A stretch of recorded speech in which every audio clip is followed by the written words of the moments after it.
Hello, how you doing? Salut.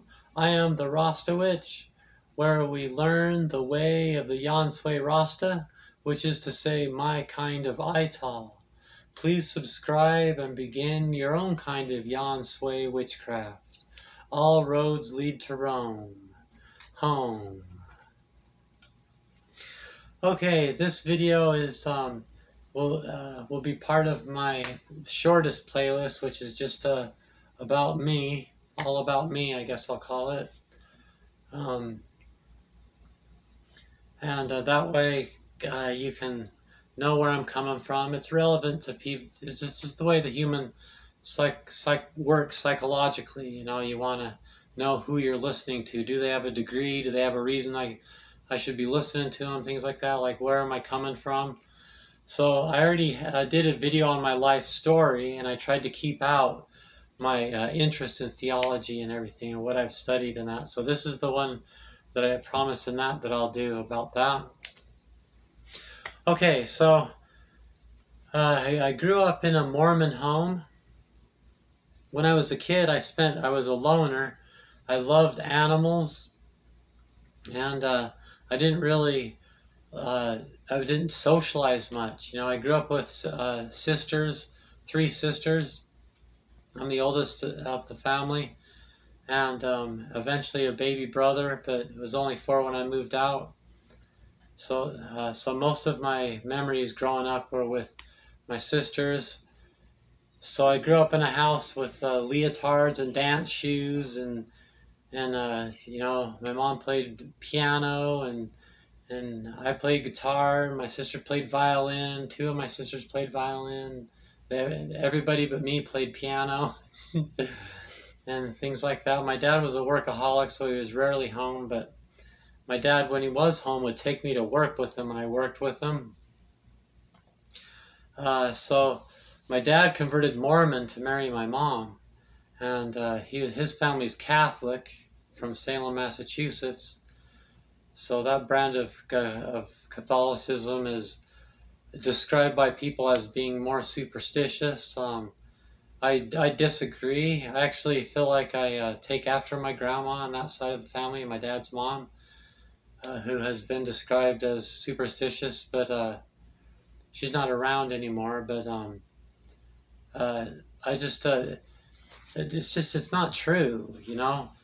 Some of the things that are called superstitious are really just tools that you use, like she would never come in the house the same way. If she came in the front door, she would go out in the back door. If she came in the back door, she'd come out the front door. You know, I've heard people criticize her about that. It's not true. That's wise, because if you have an enemy, they'll be wait. If you can picture like a predator animal seeing you go in one door, they're going to wait for you at that same door to come back out, knowing you'll come out. But if you go out the other side, they'll never see it happen. You know, it's just not ridiculous. You know, today I describe myself as a witch, and my grandma died when I was pretty young, but I like to think that between her and my sister that died. She died when she was only 19, 2 days after my son was born. So 23 years ago. 23 years ago. And, anyway, that doesn't really matter. So I'm just trying to give like a young background, you know. So the reason why that's relevant is because I would hang out with my mom. I would do all my conversation and dialogue and talking in my younger years was mostly with my mom, who would watch Bewitched and do her nails, or I Dream of Jeannie and do her nails, or she would cook, and and my grandma. Like, I loved to watch my grandma and my mom cook. I would just sit up, they'd start cooking, and I'd pull up a stool, and I'd just sit there and watch them, and talk and talk and talk and talk and talk, and talk and talk and talk. I'd help my grandma watch. When I say help, mostly I would just watch and talk and talk and talk and talk, you know. People would say to my mom, how come Angie never talks to anyone, you know? And my mom would be like, what are you talking about? She talks so much. it's too much. I would talk so much I'd lose my voice to my mom, and I'd help my grandma work on her garden and everything, and just talking, talking, talking, talking, talk. Why is the sky blue? Why don't that kind of thing. But my mom would talk a lot. So my first experiences with religion, even though my mom should give me a Pop-Tart in the morning with my breakfast if I'd go to church, you know, uh, church, it didn't mean anything. It was just in one ear out the other. It didn't really mean anything to me. I didn't enjoy like I didn't even think about, I didn't dislike it socially. I just didn't see it that way. It was just something to get over with. And as soon as I get home, I'd rip my Sunday clothes off, we called them, and I was done with it. Yay. Sundays were much more about the wonderful world of Disney than church by far. But my mom would talk a lot. When she would talk about the book of Revelations a lot. When I was a kid, she would talk about how my family is kind of like Forrest Gump's drill sergeant, whatever. How he said every generation in his family has been in a war. My family's been in Massachusetts since the Mayflower. On both sides of the family, we've just fought in every war. I didn't. My generation would have had Desert Storm. I didn't go to Desert Storm. My dad wasn't in combat for Vietnam. He was in the Air Force, but it was up in Germany, surveying radar. And so my mom would talk about how I was going to go to war one day. She says, you will go to war. And according to the book of Revelation, it's going to be the most bloody, horrible war ever. She was wrong. I'm 52 and I'm transgender. And, it's just, I'm literally the last person in America that the Army would want, And I guess that to a lot of people to be like, that's not funny, whatever. I'm not trying to get political, but it's just basically true, and it should be, I'm not the one you want, So I lucked out because I hate war. So I have a history with hating war deeply. When I was a little kid, there was a lot of things I hated right off the bat. Greta Thunberg, how she's chewed out Donald Trump and all that. I was a lot like her. That's why I like her, because I'm all, wow. I was just like her. I didn't talk to anyone, but I didn't even really talk to my mom. People don't really know much about what I believe because everybody thought I was crazy. And so that would be like, I'm talking about the early 70s. Right now we're talking about, I didn't start, before in 1976, I went into kindergarten. So most of what I'm saying right now is between 1976 and 1979.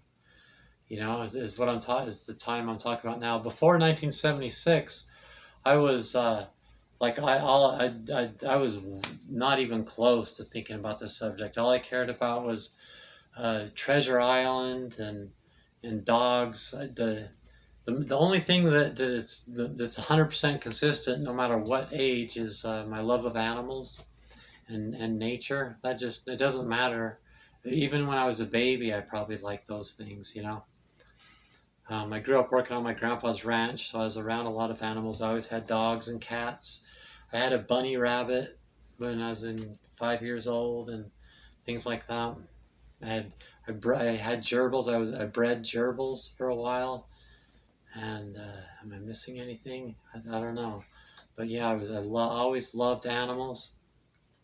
So that goes back further. But I didn't really think about anything remotely theological or political or anything like that till more like 1976. So right now we're taught that. So the story begins 1976 to 1979, and which is early elementary school for me. And my mom said, "You'll go to war, and it'll be the most bloody war ever." And I hated war, And I would watch. I loved Jacques Cousteau. Some of you remember him. He had a nature show for children, mostly about underwater nature. And Marty Stauffer. And People my age know who both those people are, because like cartoons were Saturday morning cartoons. I love Saturday morning cartoons. When the cartoons would end, it would have there'd be one or two more shows that were still for children but weren't cartoons, like Gilligan's Island and Wild America. That's Marty Stauffer and Jacques Cousteau's Under the Sea or whatever it was called. And I would watch those, and because I loved nature, and every word that Marty Stauffer and Jacques Cousteau said meant everything to me. Just like those were probably those two people were probably the people I respected the most when it came to things they said. I agreed with everything they said. And I was very angry, and I loved The Wonderful World of Disney. I thought The Wonderful World of Disney was a much higher quality show than anything else on TV.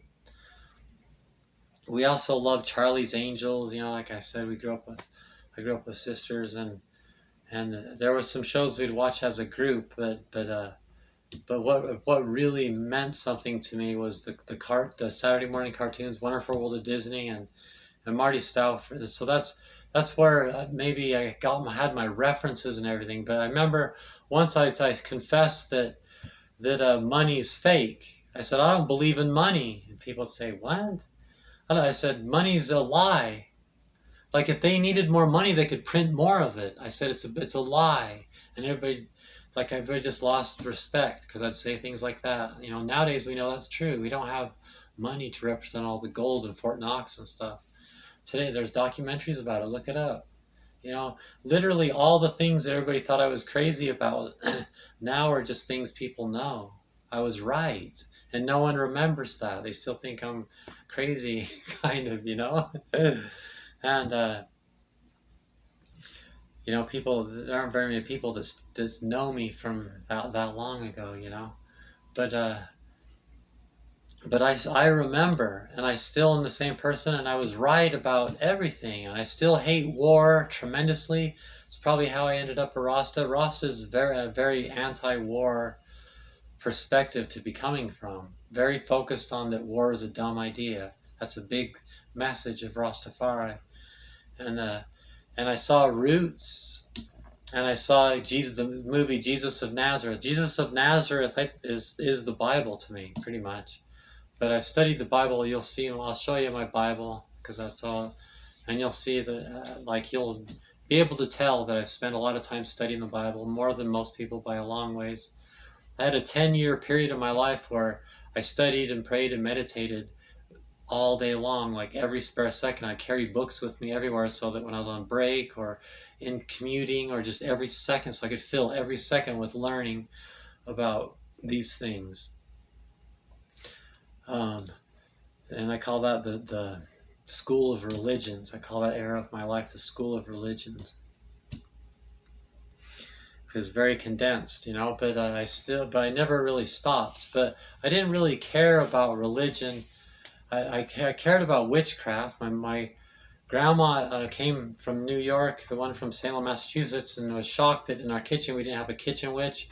And she gave us this doll called a kitchen witch. It's like a doll of a witch, and you put it in the corner looking over your kitchen, and it blesses your food.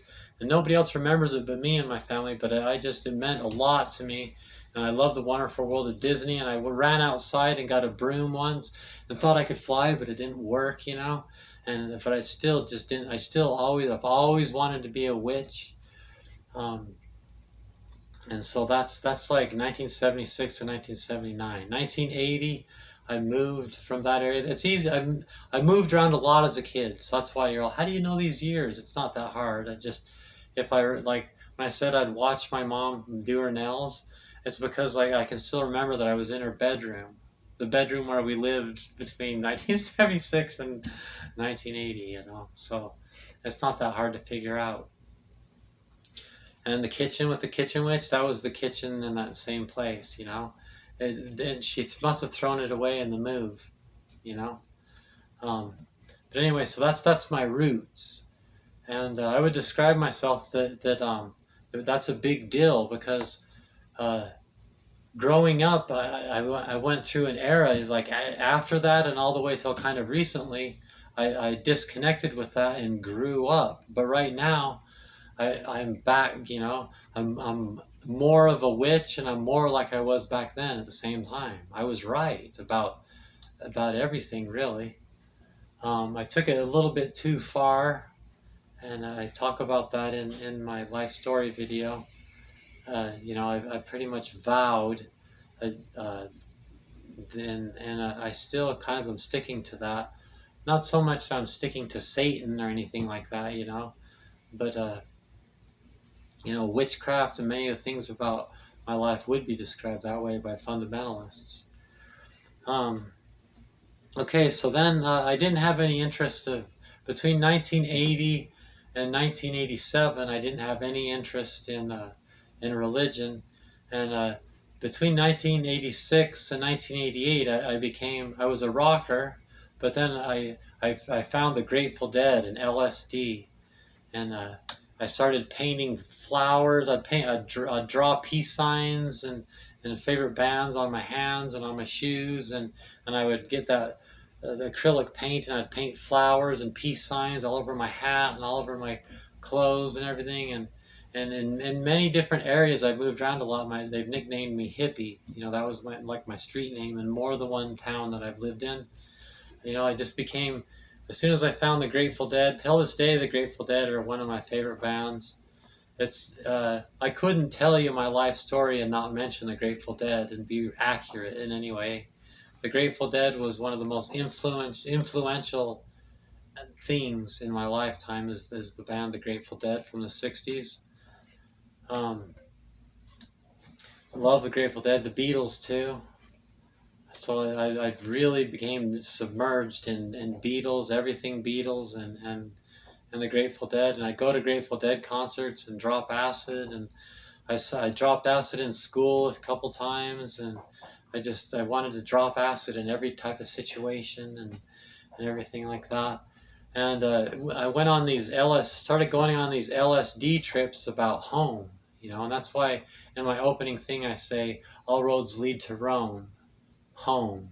The home part is because that's where it all started, really. So like my interest in theology, there was that background when I was a kid, but it all flooded in, and I was like, oh, where's home? What does home mean? And what is home? And my friends are all, what are you talking about? Quit asking us what home is. Home is where you live. And I'm like, oh no, what's home? And I would go, is home being half naked and sleeping? And so I'd take off my shirt and take off my shoes and roll my pants up, and I'd lay down in a ball on the ground. I go, just stay there, wait a second. And I go, nope, I can't fall asleep. What is it? What's home? Is home being in the mountains? And that's when we would go in the bushes a little bit, and it's that those trees are trippy, but what's home? And then I go, maybe home is going home. So then I go home and say, Mom, Dad, I'm on LSD and I'm home. And I'd realize, wait a minute, this isn't home either. What's home? What does home mean? What is home? And frankly, I kind of went insane, and I basically, what happened was I deconstructed everything I thought I knew about the book of Revelations and the Bible and Jesus of Nazareth and everything, and I was becoming an atheist with leaps and bounds, and I was scared to death. And I came to my mom and I said, Mom, please, please teach me how to believe in God. I'm scared, please. And she says, okay, go talk to the bishop. She just pawned me off to the Mormon bishop, and the bishop said, well, do you masturbate? And I'm like, oh, yeah. Well, how often do you masturbate? That's really important to Mormon bishops, how much you masturbate and what you think about when you masturbate. And so I started doing the numbers of that, and I started telling them all my sexual fantasies and how I masturbate and how often I masturbate and everything like that. And then he says, well, here's what we're going to have you do. You're gonna start preparing to go on a Mormon mission. You just turned 18, and you go on a mission when you're 9. You have to prepare for a year, so it's perfect timing. You start now, and you prove yourself worthy. You can be on a mission in a year from now. And I'm like, oh, okay. So I ran home.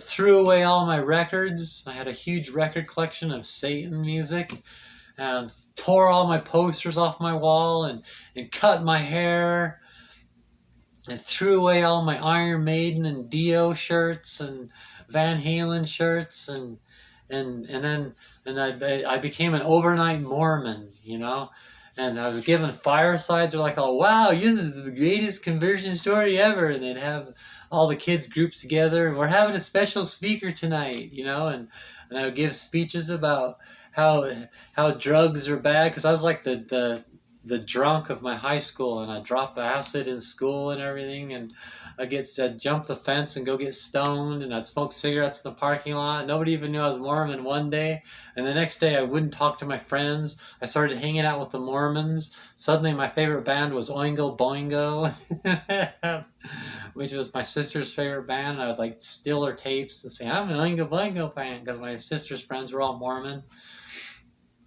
And and they're like, "Oh wow, this is incredible. Let's and I'd bear my testimony. I know that the church is true, but inside I knew that what I was really doing, on LSD, my trip was I realized that it's all a lie. And so what you need to do is you need to choose something so that people will think you're a good person, or you won't have friends. And I've always written music.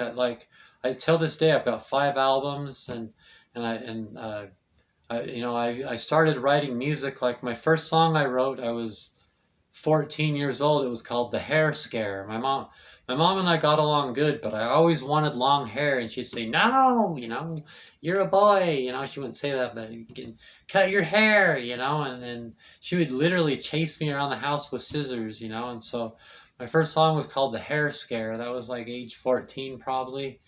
And my first songs didn't even have lyrics. They were just sound effects and stuff. I thought I wanted to be the person in the band that writes the sound effects before music, before songs and stuff.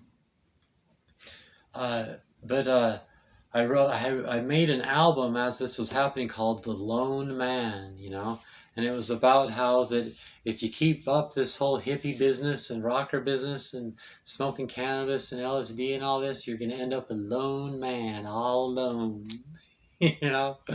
I'm a lone man, a lone man, a lone man, ding, ding, ding, ding, ding.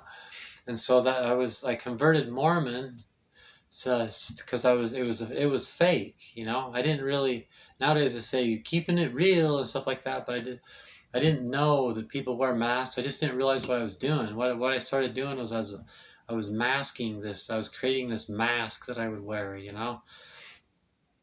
and so that's what I was doing, and I knew that. I mean, it wasn't subconscious, but at the same time, I was really scared. I was paranoid, really bad. I was paranoid to open up because I thought people would think I was crazy, you know? And I was worried that people would think I was crazy because I'd been on some really deep trips about life. I saw some really profound things flooded into my head in a number of occasions, and more than one acid trip. And which is, I didn't know that does happen to people. That's a thing too. That's like the whole. Now I've been on. I've gone to the church peyote and been on some peyote trips and stuff and all that. So anyway, so I was creating this facade. Really, I mean this like thing. This mask, and so it was it. But I thought that that's what you do. I just thought that was at the time. I thought that was the trick to life. That's how you have friends. That's how you end up not a lone man. It was before I transitioned female. Um, so sure enough, a year later, I went on a mission to Spain. I ended up after I graduated high school, we ended up moving again and still living in the same city. And then across the street was this woman that became a nanny. She was from Germany, and she became my best friend. She needed a local friend that can drive her around and show her what Southern California is all about. And I really liked her a lot. I tried to kiss her, but she had a boyfriend, but it turned out all right. was like, oh, well, I need a friend even more. And we became friends. And so I wanted to go to Germany, but I ended up going to Spain. I was like, oh man, I don't want to go to South America. And I looked it up and wow, Spain's actually in Europe, not South America, which seems crazy now. But yeah, so I was Mormon for 4 years. The year before that I just described, 2 years on the mission, which was in Spain, which is a fantastic experience. That's why I speak Spanish. And then a year after, while I was in Spain, my family moved to Saudi Arabia. So when I was done with my mission, and my sister was going to school up in Idaho, that's where I got my 2-year degree, BYU Idaho. It was called Rick's College at the time. And it's because I didn't have anywhere to go. My family lived in Saudi Arabia. They didn't live in California anymore. And so my sister enrolled me in there, and got me an apartment and everything even before I got there, so I could go straight from Spain to Idaho and just start going to school there. So I was Mormon for 4 years. 1 year preparing in high school, which I just described. 2 years on the mission, and then 1 year after at the Mormon College, BYU Idaho. And by that's a 2-year college, and then I ended up finishing down at UNM Albuquerque. But by my second year at BYU Idaho, I left the church. I took my garments off, the magic Mormon underwear, and stopped going to church, and never went back. It wasn't I didn't depart bitterly. I just realized that I was only Mormon because I was afraid of what I really believed, which was that there wasn't a God. And I became atheist for a group of years, and got into drugs, and my friends were prostitutes and heroin addicts, and just kind of had a darker part. I go over that on my autobiographical video, and everything. And then I met who I would later marry, and is the mother of my son, and told her, said, hey, we were starting to get serious and everything. We were both had in common that we were both alcoholics, and we both liked Pantera and Korn, and we'd just get drunk and listen to Korn and Pantera and wrestle. First, we were kind of strange. We'd walk around town drunk, yelling and screaming, and then we lived in a motel at the time, and we'd just like get drunk and then wrestle. kind of a weird couple. I've never heard of anyone doing that. Have you ever heard of that before? But it wasn't like an angry fight. It was like wrestling, like ready wrestle type of thing. Kind of strange. But anyway, so I told her, after living that way with her for a while, I said, look, you're not gonna want to be going out with me anymore. I just got out of a really abusive relationship just before her. I like literally, I worked in the kitchen. She was a housekeeper in an old folks home, and I literally went from being engaged to this one psycho that would beat me up. She'd like physically and emotionally and verbally abuse me big time. Like would punch me and kick me and pull my hair and drag me around the apartment by my hair and rip my shirt off and yell and scream. And just like I went through I lived that way for a year, getting extremely abused. I have a history with bad friends and things like that, and an abusive background, kind of a little bit. I mean, I'm the one being abused, not the abuser. I know better now. I didn't know what a narcissist was. I didn't know what an empath was. I just didn't know what things were. Now I do. That's why I say I've studied psychology. I had to study psychology to figure out how to identify people that I shouldn't be making friends with, type thing, And that was a milestone in my life right there. So is Mormonism. These are all stepping stones and milestones. Really, these are all very good things. But I told her that, look, I'm done being an atheist. Went back to the thinking that religion's a choice. You just got to choose and then start learning and building it, and then you'll have those as tools in your life. I still agree, religion is, I mean, organized religion's out of date. Religion's not the right word. Rasta's not a religion, you know.